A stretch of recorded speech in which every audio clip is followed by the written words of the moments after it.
It was a heavy, humid evening in Accra, the kind that made the air feel thick. Zanil pushed open the door after a long double shift at the hospital. Her scrubs smelled faintly of disinfectant, and all she wanted was a shower and silence. But the moment she stepped in, she saw her mother, Mama Thembai, pacing the living room with a crumpled paper. "Your brother's bill came," her mother said sharply. "He needs help." Zanil dropped her bag, exhausted. "Help? Mama, I just worked 16 hours. What bill?" Her mother waved the paper, a credit card statement filled with designer stores and bar tabs. Kweku, her older brother, had done it again. "He said you'd cover it," her mother continued. "He's your brother." Zanil's voice was calm but firm. "No, Mama. I've been covering everything for years. His school, your medicine, the rent. I can't keep doing this." Her mother's face darkened. "You've become selfish, Zanil. Ever since you started earning, you think you're better than us." Something in Zanil snapped. "No, Mama. I just want to live my own life." The room went silent. Then, out of nowhere, Mama Thembai's hand flew across Zanil's face. The slap was sharp, echoing through the small house.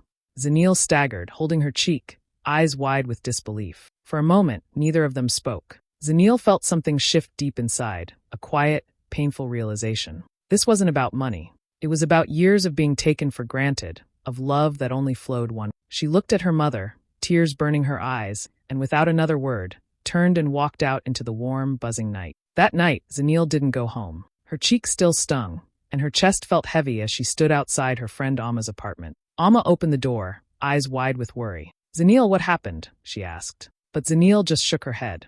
"Can I sleep here tonight?" she whispered. Inside the small one-room apartment, Zanil sat on the edge of the bed, staring at her hand. The slap kept replaying in her mind, not just the sound of it, but what it meant. All her life, she'd done everything to keep her family afloat. Rent, school fees, hospital bills, even her brother's endless excuses. Every month, her salary vanished before she could do anything for herself. Amma handed her a cup of tea and sat beside her. "You can't keep letting them do this to you," she said softly. Zanil gave a weak smile. "They're my family. What can I do?" But even as she said it, something inside her felt different, colder, sharper. Later that night, when Amma had fallen asleep, Zanil unlocked her phone and opened her bank app. She started scrolling through her transaction history. One payment after another, transfers to her mother, her brother, bills paid on their behalf. The list seemed endless. She added up the numbers in her head, and when she saw the total, her breath caught. It was enough to buy a car, maybe even two.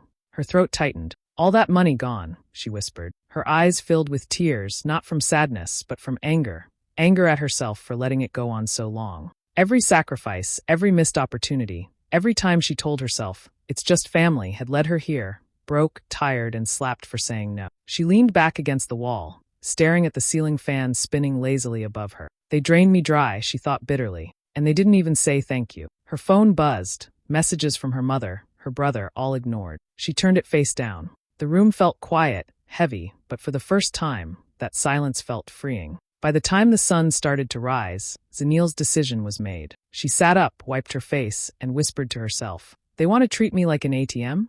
Fine. Let's see how they live without it." A strange calm washed over her. The hurt was still there, but underneath it, something new had taken root, strength. She realized she wasn't just tired, she was done.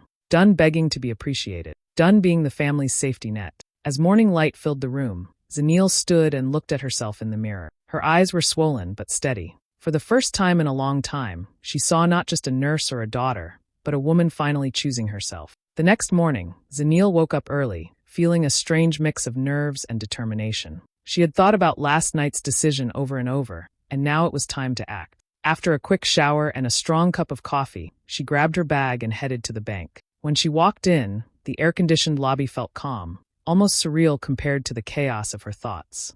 She approached the teller and explained, "I want to freeze all accounts and cards that have my name on them. Some of them are joint with my mother." The banker raised an eyebrow. "Are you sure about this?" he asked. "Once frozen, transactions won't go through. There's no quick reversal." Zanil looked him in the eye, steady and calm. "Completely sure," she said. There was no hesitation, no anger, just certainty. The banker nodded, typing in her request, while Zanil felt a small but powerful rush, the first feeling of control she'd had in years. Later that evening, back in her apartment, Zanil sat at her laptop. She opened her mother's online banking account, the one where Mama Thembai's salary had been automatically split into household expenses, bills, and Kweku's indulgences. Her fingers hovered over the keyboard for a moment. No messages.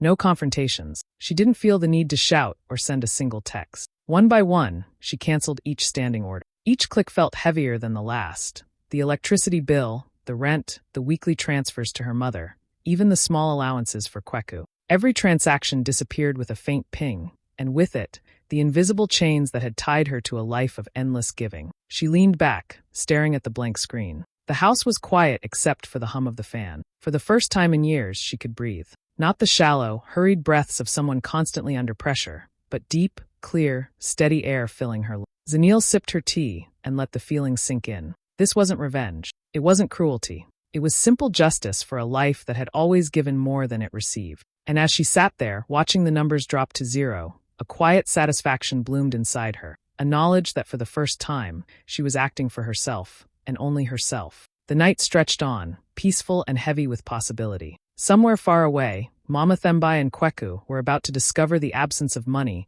that had always been so easy to take. But Zanil didn't feel guilt, didn't feel fear. She felt freedom. And in that quiet, deliberate act, she felt the first spark of her own power. 2 days later, Mama Thembai pushed her cart through the crowded aisles of the grocery store, humming under her breath. She reached the checkout, pulled out her card and swiped it. The machine beeped. Declined. She frowned, thinking it was a mistake. She tried her second card. Declined again. Her face flushed with embarrassment as people in line stared. Muttering under her breath, she shoved the cart back and stormed out, heading straight home. The air outside felt heavy, matching the storm building inside her. When she reached the house, she yelled, "Zanil! Zanil, come here this instant." There was no answer. The living room was quiet, the way it hadn't been in years. Panic started to twist in her stomach. Kweku came out of his room, phone in hand. "What's going on?" he asked nervously. He logged into his banking app, and his eyes widened. Zero. Every account, every transfer gone. He started shouting, "This has to be a mistake. The bank must have done something wrong." Mama Thembai grabbed the phone, dialing the bank with trembling fingers. Each second felt longer than the last. When a representative answered and confirmed that the accounts had been frozen, Mama Thembai froze, her voice shaking as she asked, Who did this?" "She did it," the bank employee said calmly. For a moment, she couldn't believe it. Her mouth opened and closed, words failing her. Then rage burst out, raw and uncontrolled. "She wouldn't dare," she screamed, voice cracking, echoing through the house. She pounded the table, eyes wide, heart racing. "I raised her. I fed her. She wouldn't dare." But deep down, somewhere in the pit of her stomach, she knew she had been dared, and Zanil had already acted. Kweku flailed, pacing the living room, calling the bank again and again, but nothing changed. Every line of credit, every automatic transfer, completely inaccessible. The fear and anger in the house collided, filling the space with chaos, while outside, Zanil's apartment was quiet, and she was somewhere far from this panic, finally free of the weight that had held her for years. For Mama Thembai and Kweku, the world had suddenly tilted. Their safety net had vanished, and with it, the illusion of control they'd always taken for granted. For the first time, they faced the consequences of a life built on Zanil's sacrifices, a reality she had quietly set into motion, and one she was ready to watch unfold. That night, Zanil's phone wouldn't stop buzzing. Calls after calls, voicemails piling up, and texts flooding in, each one angrier than the last. She picked it up once, then put it down. Once again. Every message seemed to carry the same mix of rage and disbelief. Her mother switching from insults to guilt trips in seconds. "After everything I did for you. After I raised you," one text read. Another said, "You ungrateful child. How could you do this to your own family?" Zanil sat on her bed, the soft hum of her fan filling the silence around her. She read each message slowly, carefully, letting them sink in. Tears ran down her cheeks, but she didn't reply. She didn't need to. In that quiet moment, memories she had buried for years came rushing back. All the nights she had begged her mother to stand up for her when Kweku bullied her. All the times she had defended her brother or cleaned up his messes, only to be met with silence or dismissal. Her hand hovered over the phone. A deep, steady breath, and then she made a choice. One by one, she blocked their numbers.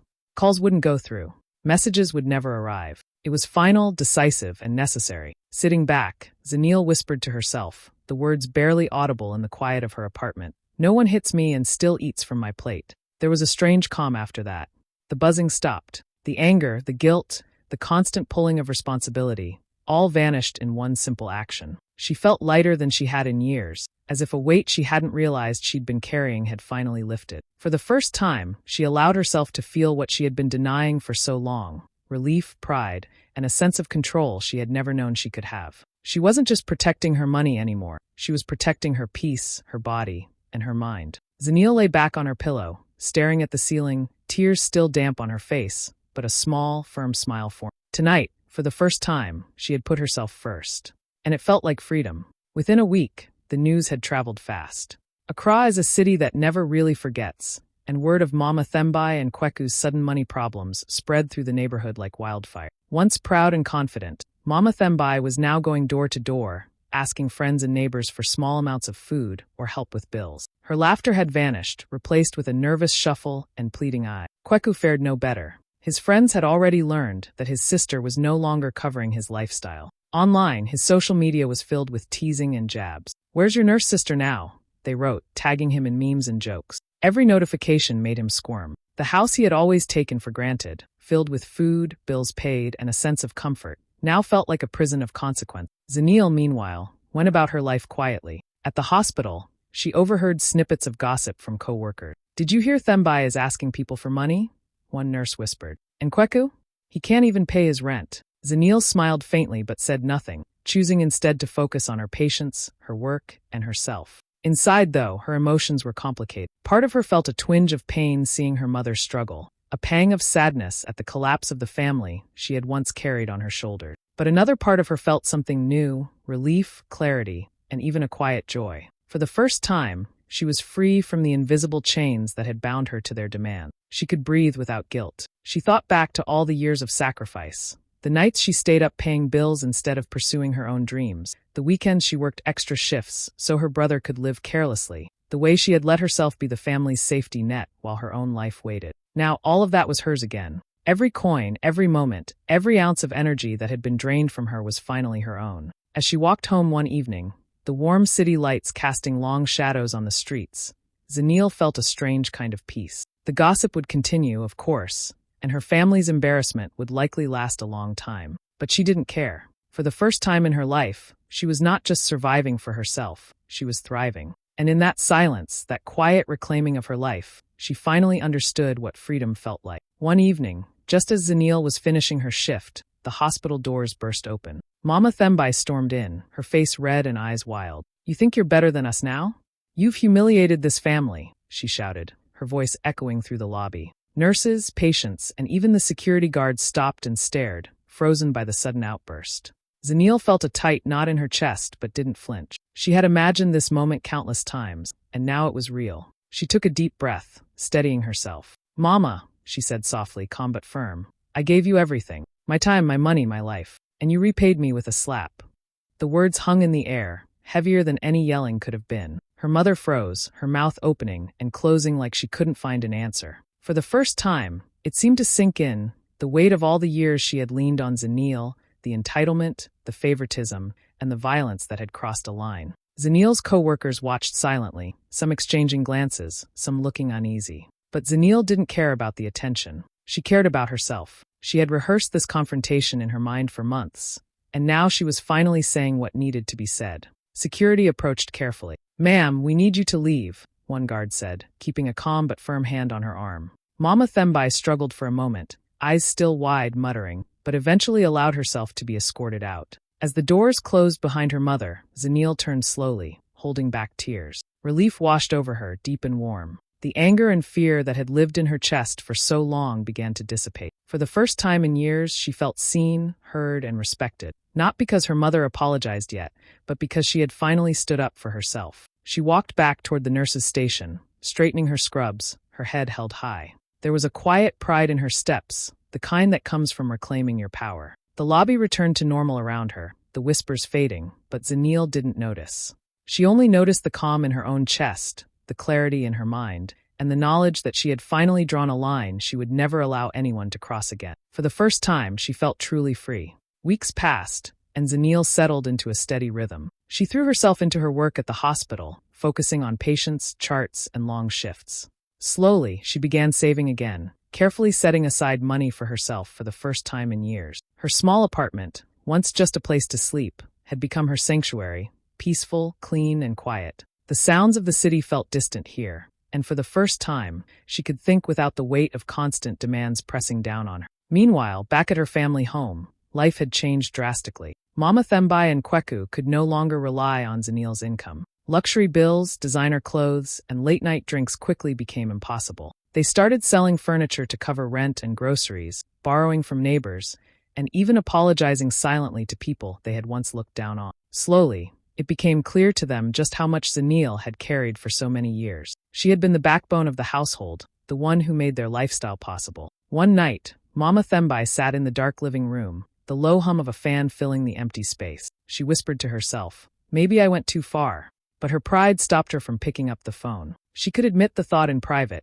but admitting it to Zanil felt impossible. She hadn't understood before just how dependent she had been, and now, stripped of that support, the reality was unavoidable. Kweku, on the other hand, refused to take responsibility. He blamed the bank, the system, even Mama Thembai at times, but never himself. Every hardship became someone else's fault, and the lessons of reliance and consequence seemed lost on him. Zanil, however, remained untouched by their panic. From her apartment, she watched her life slowly rebuild. There were moments of quiet satisfaction when she realized she could pay her own bills without stress, when she cooked a proper meal without rushing, or when she sat on her balcony at night listening to the city, knowing no one would interrupt her peace. The contrast between her life and theirs was stark, but she felt no glee. There was only clarity and a deep sense of relief. Every sacrifice she had made, every sleepless night and tired morning, had led her here, to a life that was finally hers. And as she laid her head down each night, Zanil knew something she hadn't before. She could survive, thrive, and be truly free without carrying the weight of a family that never saw her worth. Months had passed since the chaos of frozen accounts and shouting matches. Zanil had been keeping busy, volunteering at a small local clinic, helping patients who couldn't afford private care. The work was tiring, but it filled her in a way that money and family obligations never had. That afternoon, while she was organizing medical supplies, she noticed a familiar figure hesitating at the clinic entrance. Her heart skipped a beat. It was her mother. Mama Thembai looked thinner, older, her usual pride replaced with a quiet uncertainty. She avoided Zanil's eyes, staring instead at the floor as if it could swallow her whole. Zanil froze for a moment, unsure what to do. Then Mama Thembai spoke, her voice low and shaky. "I didn't come for money," she said. "I came to say I'm sorry." For a long moment, Zanil didn't respond. She could see the weight of the months in her mother's hunched shoulders and sunken eyes. Memories of the slap, the yelling, the years of taking her for granted, all pressed against the edges of her mind. But she didn't let anger take over. Instead, she walked slowly to the small water dispenser, poured a glass,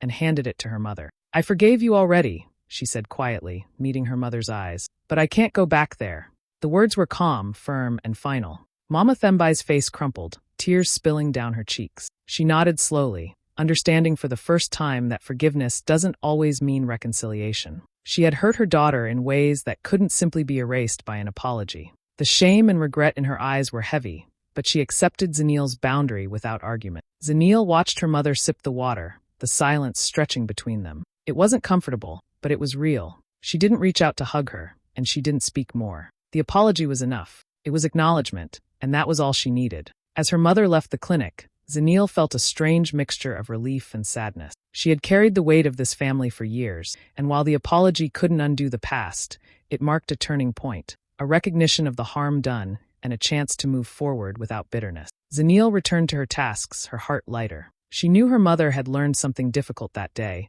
and she herself had reinforced a truth she had fought to protect. Forgiveness is for the one letting go, not for the one asking it. And with that, Zanil felt the first deep, calm certainty that her life was finally hers. Years after that one night that changed everything, Zanil had built a life that felt fully her own. She had taken her experience, the years of sacrifice, the anger, the lessons learned, and turned it into something bigger than herself. She opened a financial literacy foundation for young women, teaching them not just how to manage money, but how to protect their self-worth. She wanted them to understand that saying no doesn't make you selfish, and that boundaries are a form of strength. One bright morning, she stood on a stage at a women's conference, the audience buzzing with anticipation. The microphone felt familiar in her hand, her voice steady and warm. "Don't let guilt drain your strength," she told them. "Even family can take more than they give." She paused, letting the words sink in, smiling quietly as memories of that humid evening in Accra flickered through her mind, the slap that had sparked everything. A subtle, knowing smile crossed her face as she added, "Sometimes freezing the card is how you unfreeze your life." The crowd laughed softly, then erupted into applause, clapping and cheering for the woman who had turned her pain into power. As she looked out at the sea of faces, Zanil felt something she hadn't felt in years: complete freedom. Freedom from guilt. Freedom from expectation. Freedom from the family patterns that had once held her hostage. The applause filled the room, but she wasn't hearing it as noise. She was hearing it as affirmation, a reminder that she had reclaimed her life and her choices. That day, Zanil didn't just speak to young women about money. She spoke about courage, self-respect, and the quiet power of standing up for yourself. And in that moment, standing tall on the stage, she felt it fully. She was finally free, finally strong, and finally wholly herself.